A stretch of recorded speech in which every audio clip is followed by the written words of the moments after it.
Before we begin the formal question period, I just want to get a sense of the audience. How many of you are from communities that have active ballot campaigns right now? Can you just do a show of hands? How many of you are from communities that have voted on CPA already? And lost. And then the third group, how many voted and adopted the act? And how many are contemplating putting it before town meeting or city council or initial petition? Thanks.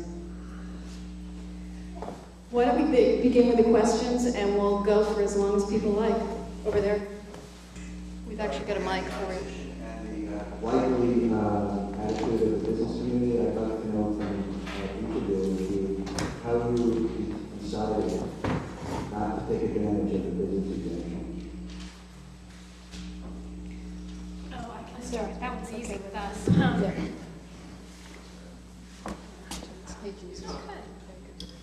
That's easy in Waltham. They don't vote.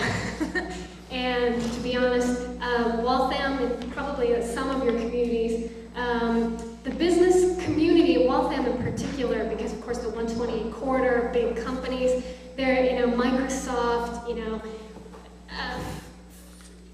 the average voter doesn't care if they pay more taxes, and they already pay 60% of the city's taxes, and perhaps that was a tactical error on our part, but we decided most voters think they should pay more in taxes.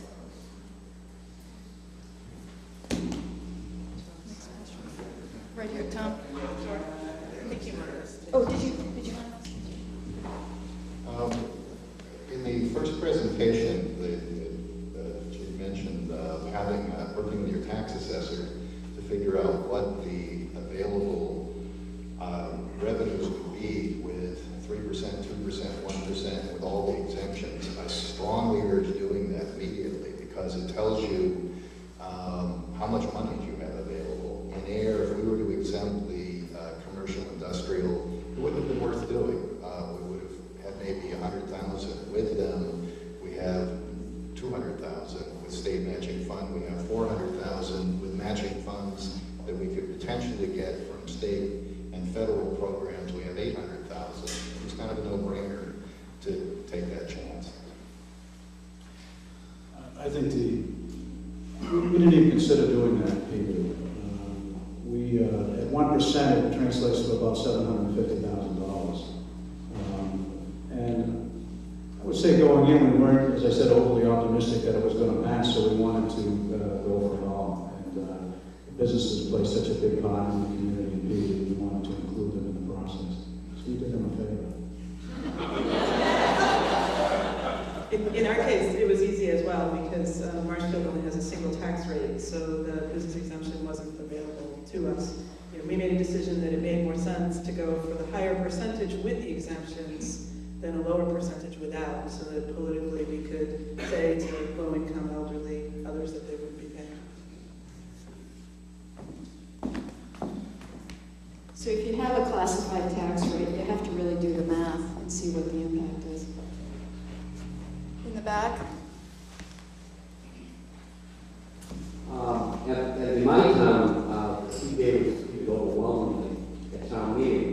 And two of the big arguments used to convince the voters were one, that this, even though it's implemented locally, it's a state law. And being a state law, it's got a lot of strings attached, and it's 5 years long, so why get involved? The other thing was, somebody got up and pointed out that of the 20,000 acres in town, 5,000 was already protected or exempt. So what do we need to buy up open space? Those are two very effective arguments, and it was defeated. So I'd like to comment on that. The third thing, I'd like to just be devil's advocate here for a second.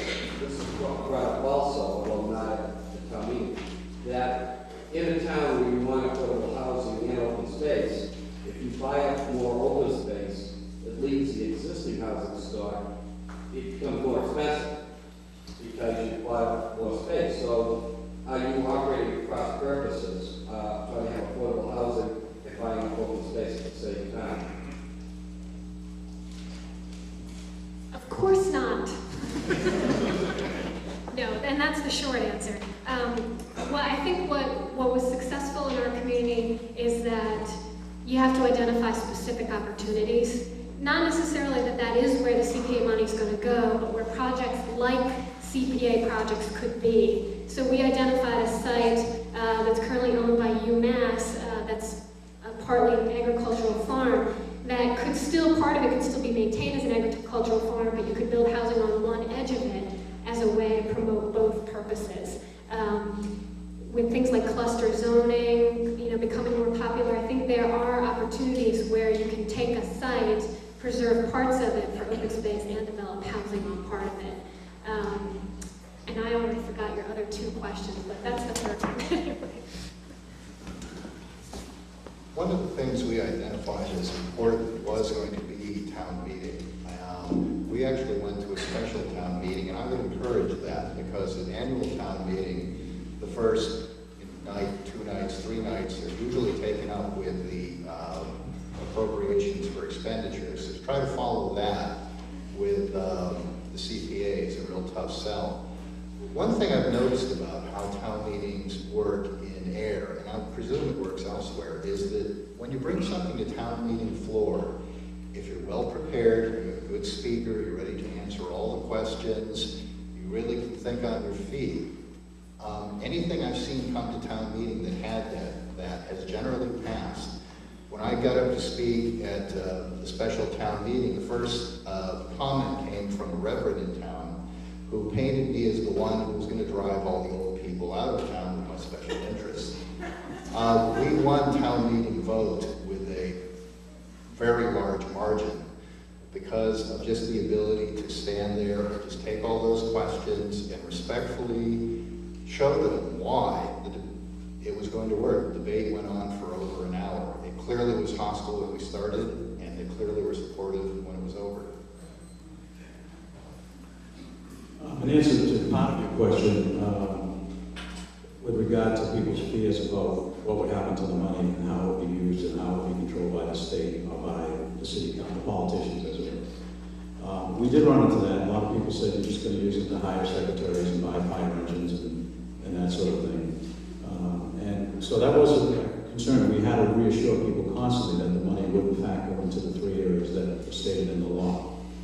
Since the act has passed, we have received a ream of information from the state trying to control what we can do with the money, but most of it's justified, the Department of Revenue, so on and so forth. Obviously, we have to have rules and guidelines as to how the money is collected and dispersed. But I think you need to stress to people that it does give them some control. We have citizen members from the community on the board, so we do have the voice of the community represented. And we have 2 city councilors, politicians. The rest of us are all businessmen and homeowners in town, so we volunteer our time. So I think we can reasonably represent the views of the people. And I think you need to listen to what your community needs. I mean, in our community, it was open space. Even though my particular act was historic preservation, I wasn't so naive as to think that that's why it passed. It passed because of open space. I think that's probably different in every city and town, and you need to listen to what the people tell you. And was there one other question that you asked?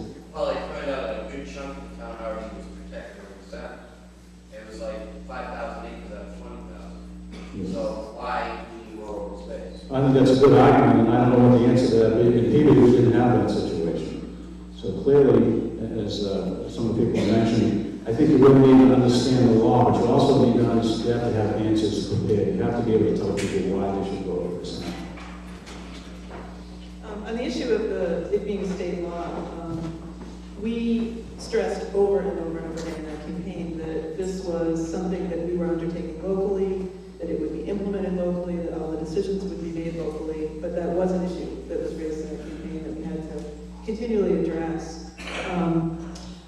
Marshfield also has a tremendous amount of protected land, and we did have concerns that were raised from folks saying, gee, this is already land that's off the tax rolls, and why should we buy more? I think that sentiment, though, was a minority sentiment, and that there were enough development battles going on in each corner of town where folks would say, gee, if we only had the money to protect this land, recognizing the physical consequences of development, that but ultimately that's how it prevailed. But we did spend a tremendous amount of time on the issue of the fiscal benefits of protecting open space, which is hard to convince people of, but we did what we could.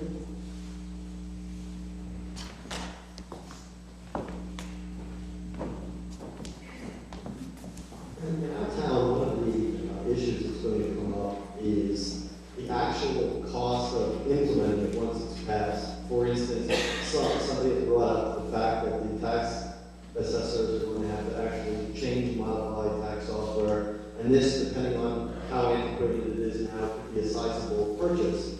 And so we're getting hit at an angle that's proclaiming hidden costs of passing this. I'd like to hear from the speakers who have passed it, how much it's cost the town just to implement it. This is something we're hearing from a lot, particularly from treasurer collectors and assessors, that they view CPA as potentially a big headache and an enormous expense in terms of making your tax bills tax compliant.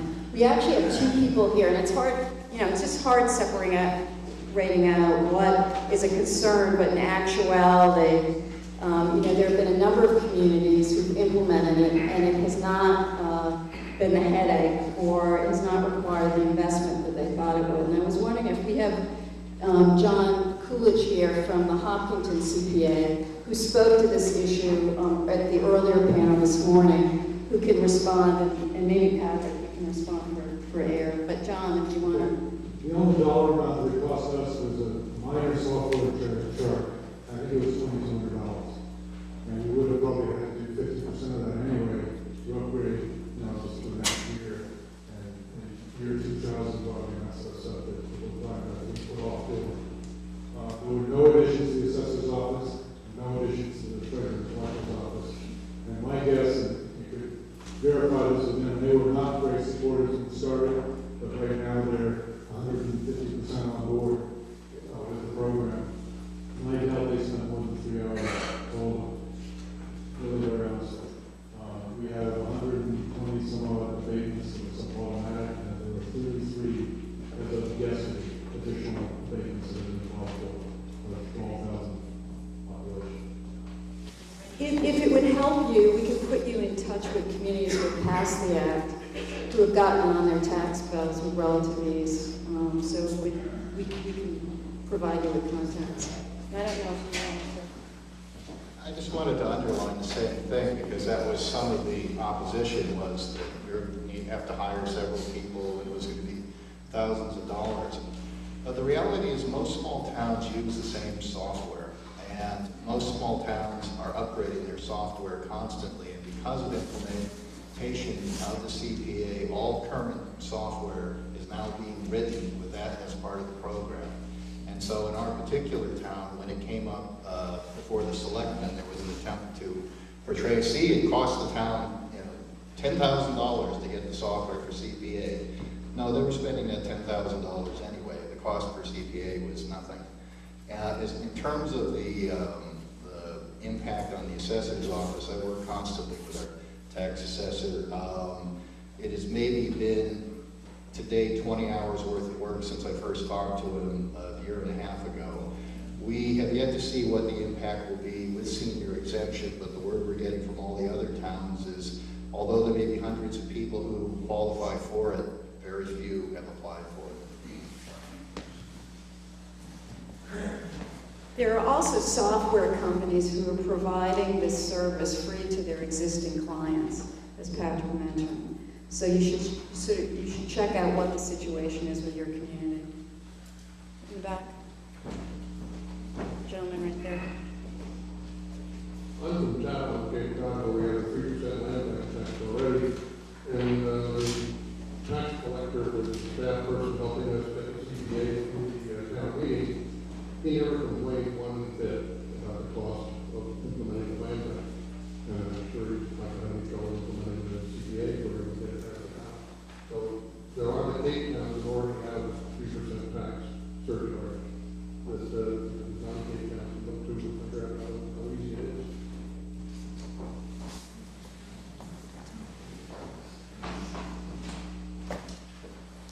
I'm from Sherman, and at a special town meeting, after 2.5 hours of debate, it was 8 votes. So we did what Framingham did, and that was get into a signature petition, and we more than enough to get a balance of this for May. One of the, but I think we'll argue against that. One of the arguments we made was that, look, people, this is a one-time deal. If you don't sign up now, you're going to garner much more than what you're matching funds if you sign up now versus next year or the year after that. So the opportunity is staring you right in the face. And behind that statement was an analysis or a study of the figures, which demonstrated that unless you assume Boston were to sign up in November, that it was a fairly likely scenario that towns that signed up before the end of the fiscal year would garner 100% matching funds for the first 3 years of the program. And I would like to know from the speakers or anybody else in the audience who has looked at the numbers, is that the sort of assumption that is being made in other towns?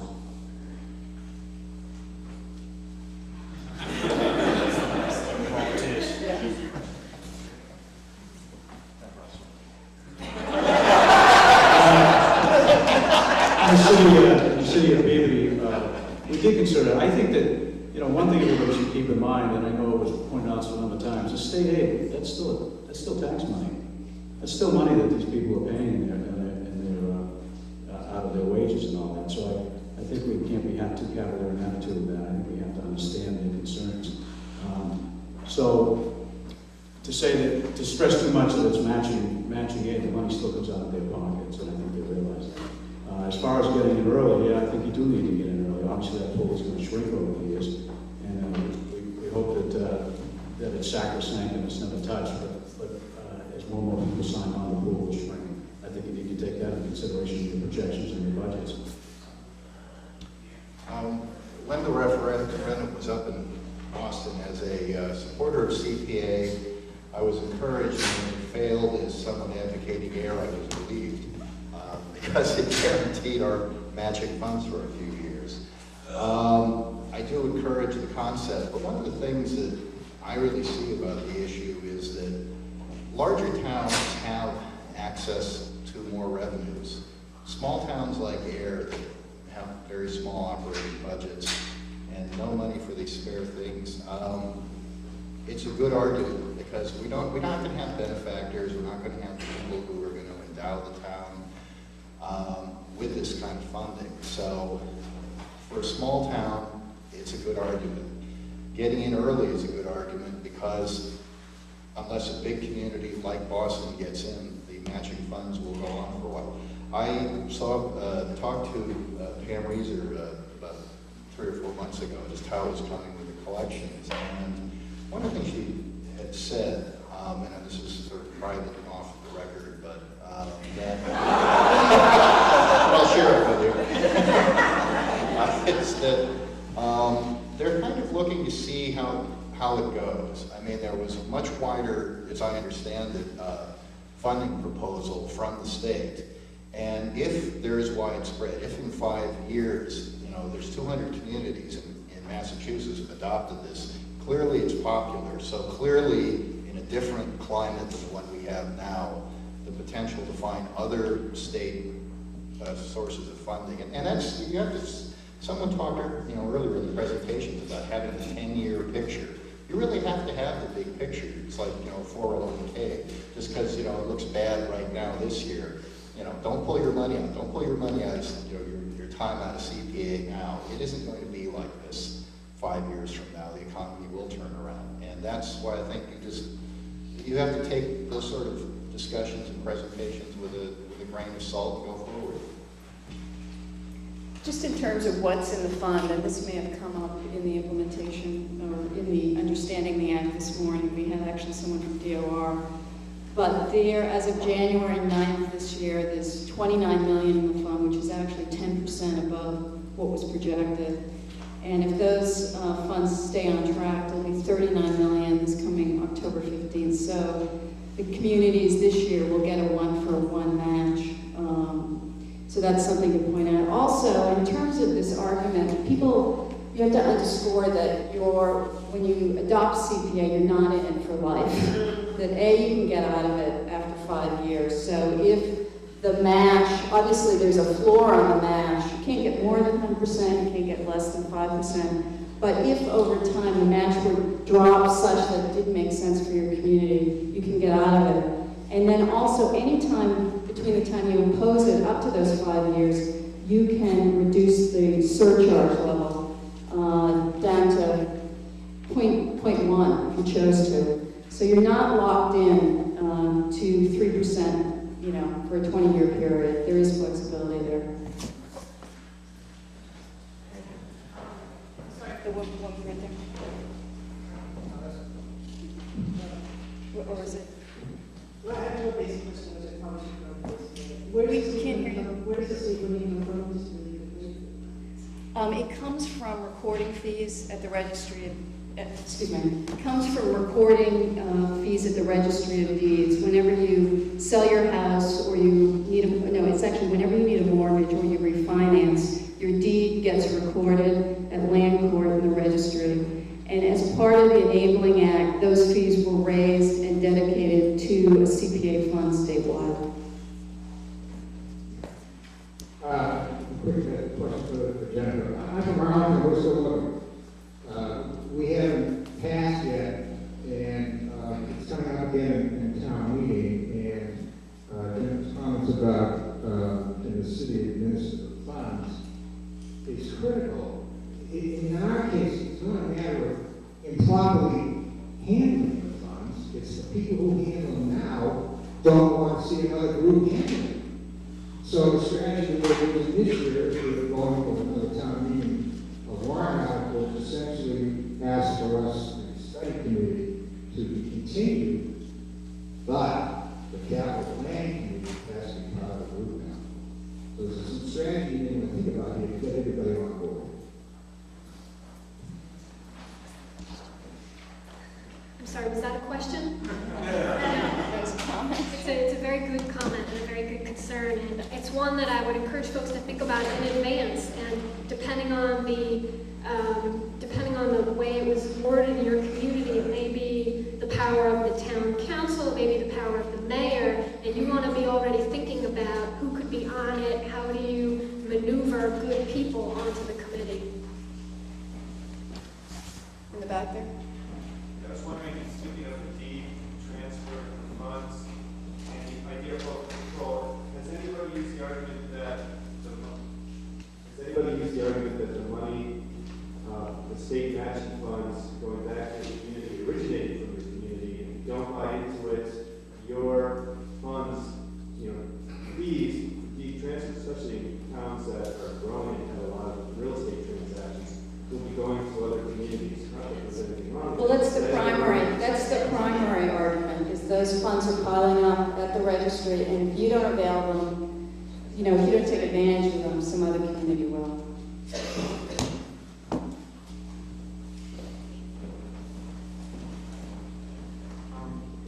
Fred Urban from Somerville. Two questions. One is about the advantages and disadvantages in the campaign of identifying specific projects. I can imagine that there are advantages of identifying specific open space projects. I'm not sure that also applies to identifying potential specific affordable housing projects, and I wanted to hear about that. And the second question was, I wanted to hear about how different communities address the television advertising campaign that Fidelity sponsored in Boston. Even though all of you are from communities around Boston or far out from Boston, your television stations originate there in many cases. So I wonder how you address that.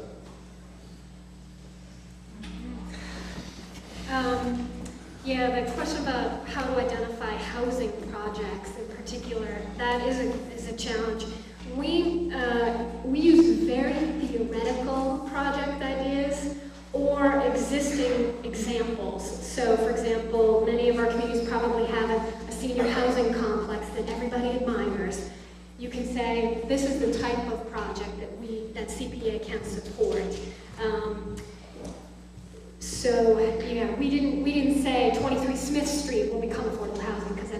then all the people on Smith Street will get very angry.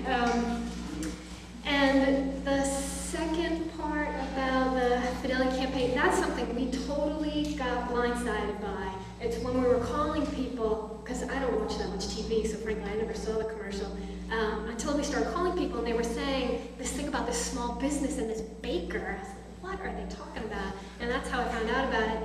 That's very hard to address, except by getting at some of the numbers where you can point out, actually, this will cost the average small business person $67 a year. And then it's kind of your personal call and how you express that to people. I might say, I don't think $67 is going to put somebody out of business. And I think the benefits of increased affordable housing, increased open space, offset that $67. So you did reference the question is if Boston runs a campaign again, chances are there's going to be a opponent campaign also in Boston. So how do we anticipate preparing for it? Because then as a small city, we're not going to be able to fund media spots. I think that's a great question that some statewide groups should start thinking about. I think we're all hoping that if there is another CPA campaign in Boston, that it will, it will be a different, and if one moves forward, that we will not have another situation where the business community is arrayed against CPA and we have $1 million ad campaign. But Jennifer was right, it was $1 million campaign. It aired the last weekend before the election, so everyone was caught off guard.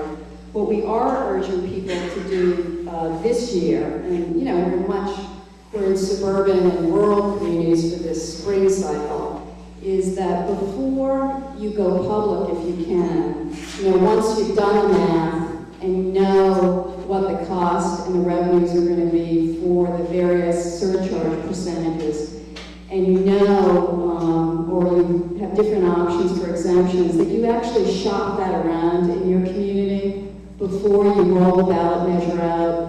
And if you have a chamber group, or you have a business group, or there are school advocates in town who are leery of CPA, you actually want to take the initiative and meet with them. And, again, behind closed doors, get some feedback, and, try to come up with a measure that can be supported, and try to neutralize some of this opposition up front. Our campaign took place before all of the negative television things. All I can say in response to that is it's all about education. As I said, there are people around town who were completely opposed to it because they never got past the tax increase, who once they learned about it, have now become supporters of it. With regard to the first part of it, open space preservation is very popular. Historic preservation is very popular.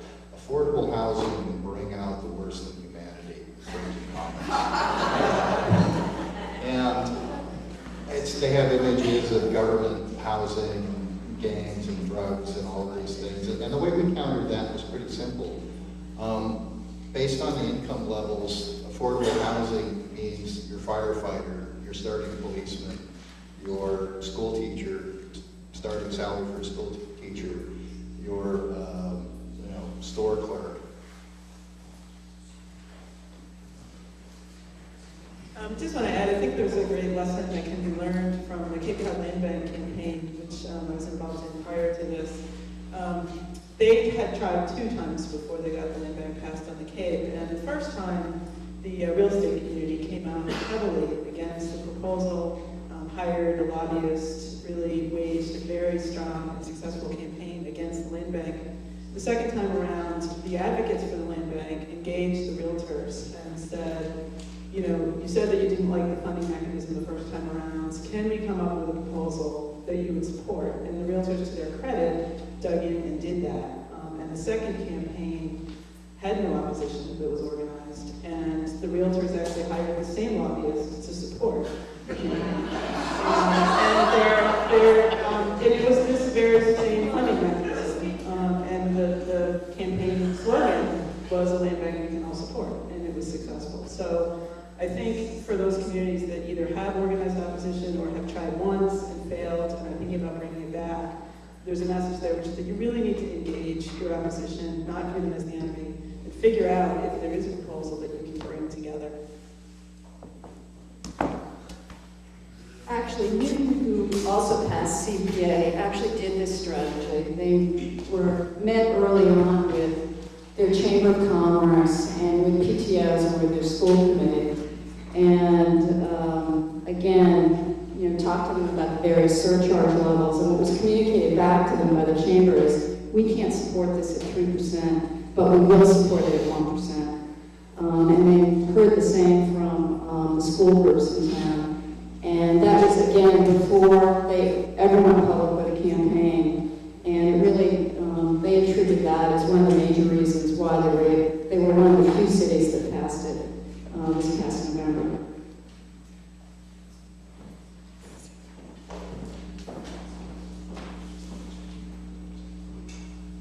Falling off of Wakefield, Massachusetts. Wakefield is currently trying to have the CPA passed for the second time. We also failed our first time around. That didn't stop, so at that point again, right away. The first time that I feel that we failed was that we had someone put it over the other side was a lot of people in Wakefield thought we could end run with the ballot initiative. And maybe right, so we weren't prepared enough for it initially the first time. We had a lot of resentment that we tried to push it without going to town meeting first. Let it air out control all the citizens. It was sound. We then organized our campaign and presented it at town meeting, and we still had a lot of opposition at the town meeting floor. One of the concerns was what would happen if the state funds dry up. What's going to happen to our investment? One of the other issues at hand was they wanted to know exactly how much we were going to take in. And at that time, the only response that we picked to them was, we're doing 1%, we're doing low income. But we couldn't calculate the low income benefit. I don't know how the other communities worked that figure out, not knowing how many people were going to apply for that exemption. A lot of proud people live in the older communities, and they say, I'm not going to do that, I want anybody to know. I mean, in Wakefield, it's 74,200 is the median. About 35% of the people in Wakefield qualify for that. Yeah. But how many of them are proud enough to say, I'm going to take it? Okay, so that's the issue. How do we get to those people? That this is a good thing. A lot of our community is elderly. How do we make them jump up and say, listen, 60 years old, you're exempt. We gave that to you. How do we get there? I mean, it's going to be a challenge. It's on the ballot for April, but it's still an uphill battle with people in our town. It's just, we haven't embraced it, and we have to acknowledge it. But how, to the communities that have, did you work a figure for the exemptions other than 100,000 to broadcast an amount of how much money you were anticipating collecting? We have 5 minutes. 5 minutes. And even we did just we figured that based on no exemptions, other than $100,000, but based on nobody coming in for a debate. But it would seem to me that the argument used was that, and I can't speak for Wakefield, but that on average it's going to cost you $10, $11, $12, $15 a year. That's a trip to McDonald's. That's what it is. If you want to come in and fill out the abatement papers, okay, then that's up to you. We'd be happy to help you do that. Now, in the cases where people have done that already, most of them tend to be elderly or lower income. So in their case, the abatement's only $6 or $7. So most of them look at the paperwork and go, don't worry about it. So I think you need to stress how little money it's going to cost them and how much benefit the community can garner from that money. And try not to get into an argument about, I mean, some people really thought it was going to be hundreds of dollars. I mean, in their mind, even though no one ever said that, I think in their mind they thought it was going to be a ton of money that they were contributing, and it just isn't so. So I think you need to keep hammering that point. Just to reiterate what Bill said, is, stressing the dollar amount per household rather than the percent, because for a lot of people, if you just tell them it's going to be 3%, they don't really know what that means. But speaking to you, one of the speakers from Hopkinton this morning said they used the slogan that it was going to be a cup of coffee a week. We actually did the same, so it made me chuckle. Just right here. This is probably our last question. Thank you. I'm wondering if you folks at headquarters have not worked out a spreadsheet into which one can plug in population of the town is 9,200, the number of houses in town is 3,400, and what have you, and the percentage of elderly as such, and percentage of low income as such. And what's this average going to be? In other words, just a direct, a half a dozen parameters in a spreadsheet would then yield a number which we can talk to for 1%, 2%, or 3%. We could actually, we don't have anything online that can allow you to do that. Oops, excuse me. We don't. The answer is, right now we don't have anything online that allows you to do that. But what we do have is if you call our office, we can do at least a rough calculation for you on the different percentage, what the surcharge levels would be under the various percents. And if you take advantage of the first 100,000, we can do that calculation for you.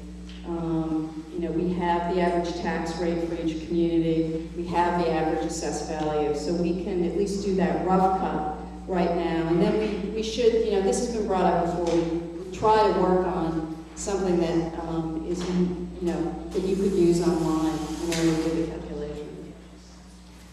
I'm afraid that this is the end of our panel, but I want to thank you all for coming today.